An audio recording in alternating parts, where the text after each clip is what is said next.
Before we begin this incredible tale of courage and healing, please hit that like button and subscribe to our channel for more amazing stories from the Old West. Your support helps us bring these forgotten legends to life.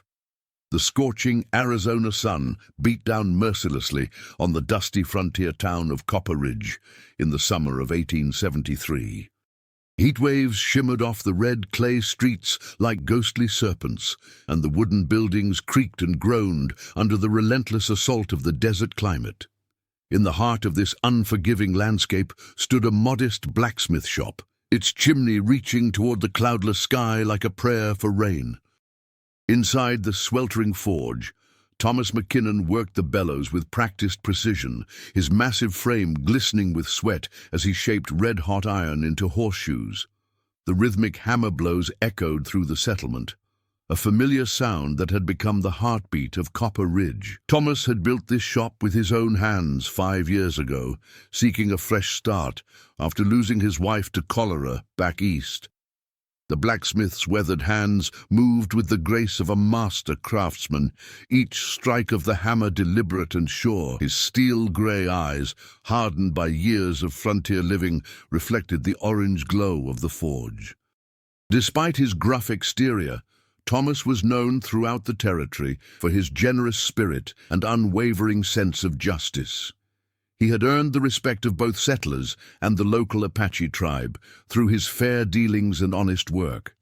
3 miles north of Copper Ridge, nestled in a hidden valley between towering red mesas, lay the Apache village of Chief Running Bear. The settlement consisted of traditional wickiups arranged in a careful pattern that had been passed down through generations. Smoke from cooking fires drifted lazily through the morning air, carrying the scent of roasting corn and wild game. Children played between the dwellings, while their mothers prepared the day's meals and tended to daily chores. At the edge of the village, in a wickiup adorned with intricate beadwork and painted symbols, lived Ayana, the tribe's most revered medicine woman. Her name meant eternal blossom in the Apache tongue, and she had lived up to it throughout her 28 years. Ayana's healing powers were legendary throughout the territory, and people traveled from distant settlements seeking her wisdom and remedies. Her knowledge of desert plants and ancient healing rituals had saved countless lives. Ayana's dark eyes held depths of wisdom that seemed to peer into the very soul. Her long black hair was woven with eagle feathers and sacred stones, marking her status as a spiritual leader. She moved through the village with quiet dignity, her presence bringing comfort to the sick and troubled. The other tribal members looked to her not only for healing, but also for guidance in matters of the spirit. The relationship between the Apache village and Copper Ridge had not always been peaceful. Years of mistrust and occasional skirmishes had created a fragile tension that both sides struggled to navigate. However, Chief Running Bear was a wise leader who understood that cooperation with the growing settler population was essential for his people's survival. He had established strict rules about interaction with the town, maintaining a delicate balance between protection and diplomacy. Thomas McKinnon had been one of the first settlers to extend a hand of friendship to the Apache. When tribal members brought him metal tools for repair, he treated them with the same respect he showed his other customers. This gesture of goodwill had not gone unnoticed by Chief Running Bear, who saw in the blacksmith a man of honor. Over time, a tentative trust had developed between the two communities. On this particular morning, as the sun climbed higher in the desert sky, Ayana was gathering medicinal plants in the foothills surrounding the village. She moved silently through the sparse vegetation, her trained eye spotting valuable herbs and roots that others would overlook. The desert had taught her patience and observation, qualities that served her well in her role as healer. Each plant she collected would be carefully dried and prepared for future use. As she worked, Ayana noticed something troubling in the distance. Thin wisps of smoke were rising from the direction of Copper Ridge, but they seemed different from the usual forge smoke. The color was wrong, too dark and thick, Her heart began to race as she realized what she was seeing. Fire was spreading through the settlement, and the wind was carrying it directly toward her village. Without hesitation, Ashana dropped her gathering basket and ran toward the village, her moccasins pounding against the hard-packed earth. She burst into the settlement, calling out warnings in the Apache tongue, her voice carrying across the entire community. Within moments, the peaceful morning routine was shattered as villagers emerged from their wickiups to see the approaching danger. Chief Running Bear quickly organized the evacuation, his booming voice cutting through the chaos as he directed families toward the safety of the higher ground. The wind was picking up, fanning the flames and sending burning embers dancing through the air like deadly fireflies. The fire had already consumed several buildings in Copper Ridge and was racing across the dry grassland toward the Apache settlement. In Copper Ridge, Thomas McKinnon had been among the first to spot the blaze. A poorly maintained chimney in the saloon had finally given way, sending sparks into the tinder-dry roof. The flames spread with terrifying speed, jumping from building to building as if possessed by a malevolent spirit. The townspeople fought desperately to contain the fire, but their efforts seemed futile against the growing inferno. Thomas grabbed his tools and joined the bucket brigade, his powerful arms working tirelessly to haul water from the town's well. But as he surveyed the destruction, a horrible realization struck him. The wind was carrying the fire directly toward the Apache village, and there was nothing the townspeople could do to stop it. The flames had already consumed the general store and were advancing on the schoolhouse. The blacksmith's mind raced as he calculated the fire's path. The Apache village was directly in its trajectory, and the dry summer conditions would make their traditional dwellings particularly vulnerable. Despite the complicated history between the two communities, Thomas knew he could not stand by and watch innocent people suffer. These were his neighbors, fellow human beings who deserved protection. Making a decision that would change his life forever, Thomas abandoned the futile firefighting efforts in town and saddled his horse. He rode hard toward the Apache village, his mount's hooves thundering across the desert floor as he raced against time. The heat from the approaching flames grew more intense with each passing minute, and the smoke began to sting his eyes and burn his throat. As he crested the ridge overlooking the Apache settlement, Thomas could see the villagers evacuating in organized groups. Women carried children, while men gathered essential supplies and helped the elderly. But the fire was moving faster than anyone had anticipated, and some of the villagers were still trapped in the lower part of the village, cut off by advancing flames. Thomas spurred his horse down the steep slope, ignoring the danger as rocks and debris scattered beneath the animal's hooves. He rode directly into the village, his presence causing momentary confusion among the Apache, but Chief Running Bear quickly understood the blacksmith's intentions and shouted orders to his people, directing them to accept help from this unexpected ally. The next few hours became a blur of heroic action as Thomas worked alongside the Apache to evacuate the threatened villages. He used his horse to carry elderly tribe members to safety, making trip after trip through the thickening smoke. The fire continued to advance, consuming everything in its path and creating a wall of flame that seemed to stretch across the entire horizon. On his final rescue mission, Thomas spotted a group of Apache children trapped in a wickiup surrounded by flames. Without hesitation, he dismounted and ran toward the dwelling, his shirt pulled up over his nose and mouth to filter the smoke. The heat was unbearable, and the roar of the fire drowned out almost every other sound. Burning embers fell like rain, singeing his hair and clothes. Thomas reached the wickiup and found 5 children huddled together in terror, their eyes wide with fear. He quickly gathered them in his arms, his powerful frame allowing him to carry multiple children at once. As he turned to flee, a burning beam from the roof crashed down, blocking his path to safety. The flames were closing in from all sides, and escape seemed impossible. Thinking quickly, Thomas spotted a small opening in the wickiup's wall where the fire had not yet reached. He began kicking at the woven materials, using his boots to create a hole large enough to pass through. The children clung to him desperately as he worked, their small bodies trembling with fear. Time was running out, and the smoke was becoming thicker by the second. Just as Thomas enlarged the opening enough to escape, another burning beam came crashing down. This one struck him directly across the left leg, pinning him to the ground beneath its crushing weight. The beam was too heavy to lift, and flames were already licking at his trapped limb. Despite the excruciating pain, Thomas pushed the children through the opening to safety, his agonized shouts directing them toward the evacuation area.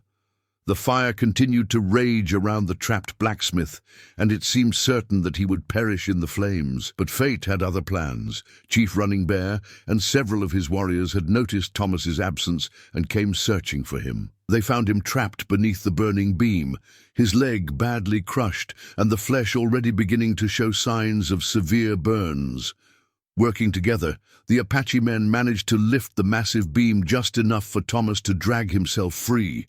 They carried him to safety, but the damage was already done. His left leg was severely mangled, with bones visible through torn flesh and burns covering much of the limb.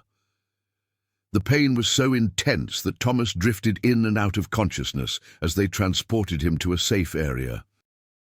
The fire continued to burn for 2 more days, consuming thousands of acres of desert scrubland before finally burning itself out against the rocky slopes of the distant mountains.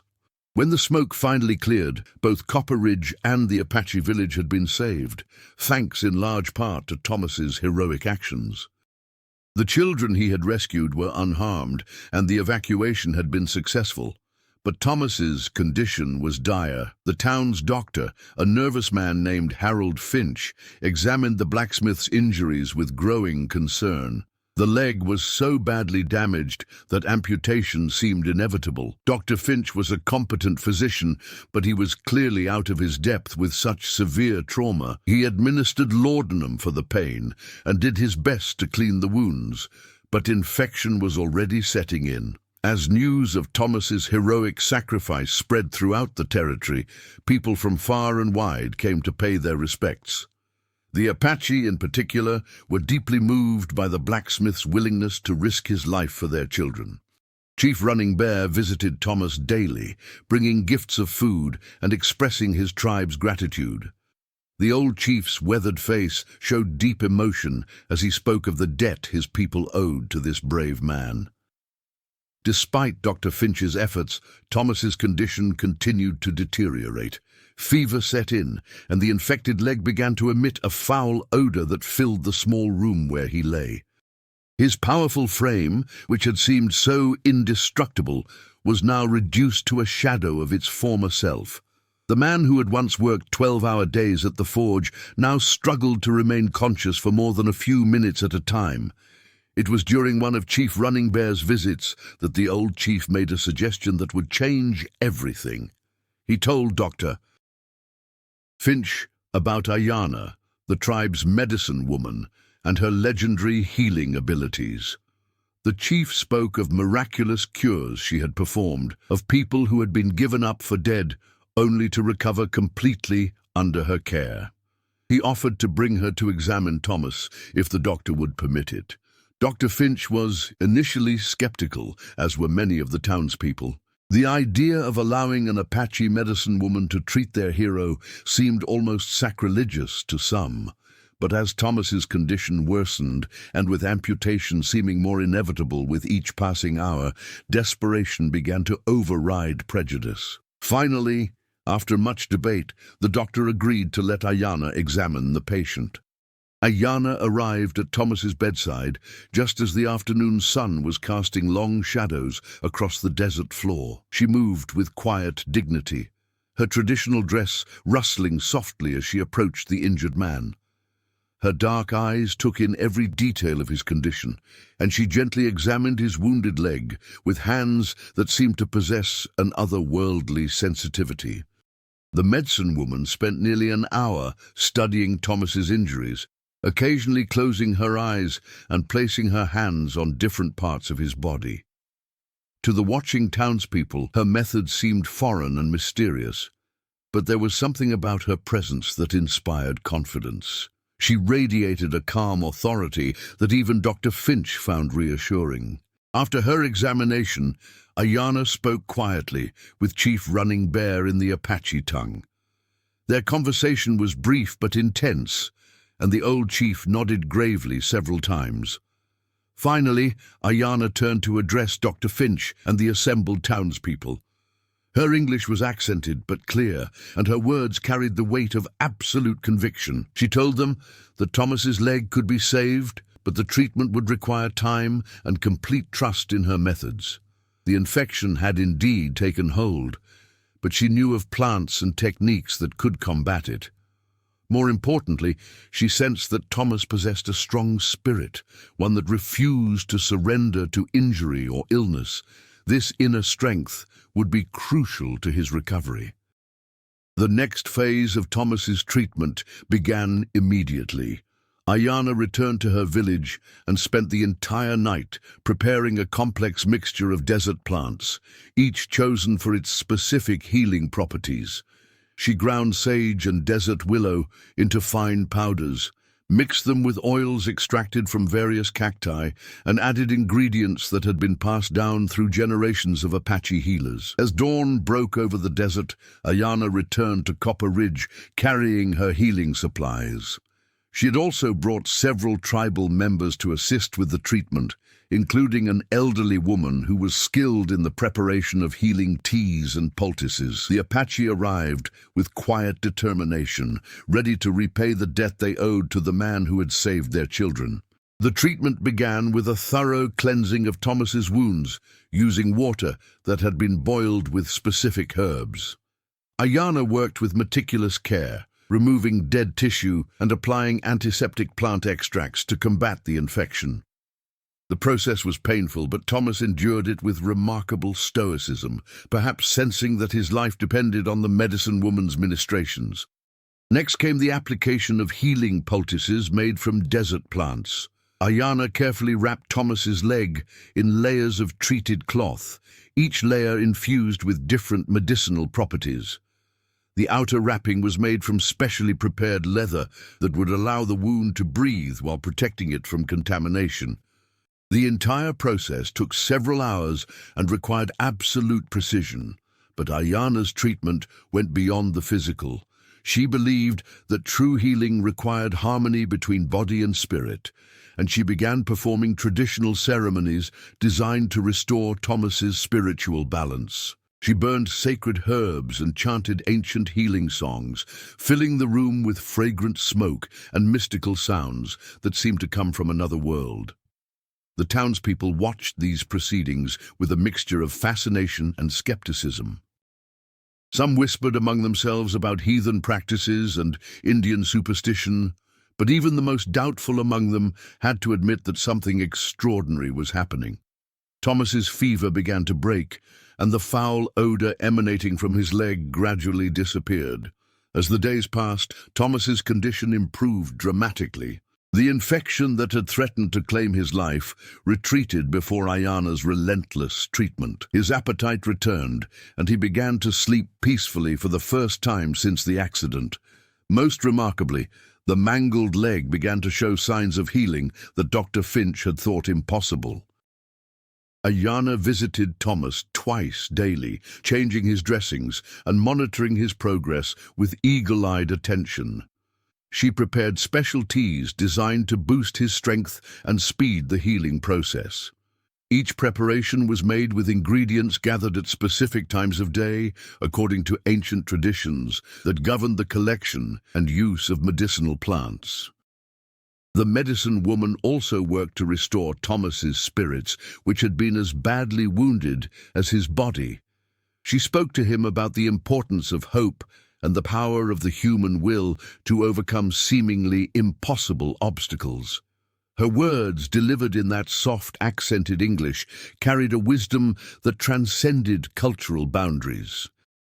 As Thomas's physical condition improved, a remarkable transformation began to take place in Copper Ridge. The sight of the Apache medicine woman working tirelessly to save the town's hero had a profound effect on the settlers. Long-held prejudices began to crumble as people witnessed firsthand the compassion and skill of these Native Americans they had previously viewed with suspicion. The children Thomas had saved often came to visit, bringing gifts of flowers and drawings they had made. Their parents, who had once forbidden any contact with the Apache, now encouraged these visits. The barriers between the two communities, which had seemed insurmountable just weeks earlier, were beginning to dissolve in the face of shared humanity. 3 weeks after beginning treatment, Thomas was able to sit up in bed for the first time. His leg, while still heavily bandaged, showed no signs of infection. The healing was progressing so well that Dr. Finch was forced to admit that Ayana's methods had accomplished what his own training had deemed impossible. The leg would be saved, though it would never be quite the same as before. Thomas's first words to Ayana when he fully regained consciousness were words of gratitude. He thanked her not only for saving his leg, but for showing him and his community the true meaning of compassion. The gruff blacksmith, who had always struggled to express his emotions, found himself moved to tears by the kindness shown to him by people he had barely known. As Thomas's recovery continued, he began to learn more about Apache culture and traditions. Ayana taught him about the desert plants that had saved his life, and he marveled at the depth of knowledge possessed by these so-called savages. He began to understand that wisdom could take many forms and that healing was as much an art as a science. The relationship between Thomas and Ayana deepened as the weeks passed. What had begun as a purely medical interaction evolved into something much more profound. They discovered that despite their different backgrounds, they shared many of the same values: a respect for hard work, a love of the natural world, and a deep commitment to helping others. Thomas's leg healed slowly but steadily over the following months. True to Ayana's predictions, he would walk again, though with a slight limp that would remain with him for the rest of his life. But far from seeing this as a disability, Thomas came to view it as a badge of honor, a permanent reminder of the day he had chosen to risk everything to save innocent lives. The blacksmith's recovery marked the beginning of a new era in relations between Copper Ridge and the Apache village. Thomas became an unofficial ambassador between the two communities, using his respected position to facilitate trade and cooperation. His forge became a meeting place where settlers and Native Americans could interact on equal terms. Ayana, meanwhile, found herself welcome in Copper Ridge for the first time. Her healing skills were now widely recognized and respected, and she was often called upon to treat settlers who had been injured or fallen ill. She opened a small clinic in the town, working alongside Dr. Finch to provide medical care to anyone who needed it. The bond between Thomas and Ayana continued to grow stronger with each passing day. What had begun as gratitude evolved into deep friendship, and eventually into something even deeper. Their relationship transcended the cultural divide that had once seemed impossible to bridge, proving that love and respect could triumph over prejudice and fear. Thomas eventually proposed to Ayana in a ceremony that honored both of their traditions. The wedding was held in the space between the two communities, with guests from both Copper Ridge and the Apache village in attendance. Chief Running Bear performed the Apache blessing, while the town's minister conducted the Christian ceremony. It was a celebration of not just two people, but of two cultures learning to live in harmony. The couple made their home in Copper Ridge, where Thomas returned to his work as a blacksmith. His slight limp never slowed him down, and he continued to shoe horses and repair tools with the same skill he had always possessed. Ayana maintained her healing practice, treating patients from both communities and teaching others about the medicinal properties of desert plants. Their union produced 3 children who grew up truly bicultural, equally comfortable in both worlds. These children learned to speak both English and Apache, to appreciate both the Christian faith and traditional Native American spirituality. They became living bridges between the 2 communities, embodying the harmony their parents had worked so hard to achieve. As years passed, the story of Thomas and Ayanna became legend throughout the territory. People spoke of the brave blacksmith who had sacrificed his leg to save Apache children, and of the medicine woman whose healing powers had restored him to health. But more importantly, they remembered how 2 people from different worlds had found common ground in their shared humanity. The fire that had threatened to destroy both communities had instead become the catalyst for their ultimate reconciliation. What had begun as a tragedy had transformed into a testament to the power of courage, compassion, and love to overcome any obstacle. Thomas and Ayanna's story proved that even the deepest divisions could be healed when people chose to see beyond surface differences to the common humanity that binds us all. Thomas lived to be an old man, his hair white as desert sand, and his face lined with the wisdom of years. He never regretted the choice he had made that day in the fire, even though it had cost him the full use of his leg. The children he had saved grew up to become leaders in their own right, carrying forward the legacy of cooperation and understanding that his sacrifice had made possible. Ayanna, too, aged gracefully, her healing powers seeming to grow stronger with each passing year. She trained a new generation of healers, both Apache and settler, sharing her knowledge freely with anyone who showed genuine interest in learning. Her clinic became a symbol of the unity that had been achieved between the 2 communities. The old wickiup where Thomas had been trapped was never rebuilt. Instead, the Apache left the space empty as a memorial to the day when a brave man had proven that heroism knows no boundaries of race or culture. A small shrine was erected there, tended by the children and grandchildren of those who had witnessed the miracle of healing that followed the fire. In the end, the story of Thomas McKinnon and Ayanna became more than just a tale of individual courage and healing. It became a symbol of hope for all who believed that different peoples could live together in peace and mutual respect. Their legacy lived on in their children, their community, and in the countless lives they had touched through their example of love conquering fear. The desert wind still blows across the land where these events took place, carrying with it the whispers of an old story that refuses to be forgotten. It speaks of a time when courage and compassion triumphed over prejudice and division, when a blacksmith's sacrifice opened the door to understanding, and when a medicine woman's healing touch mended more than just broken bones. What do you think was the most powerful moment in this incredible story of sacrifice and healing? Share your thoughts in the comments below, and let us know what other amazing tales from the Old West you'd like to hear next.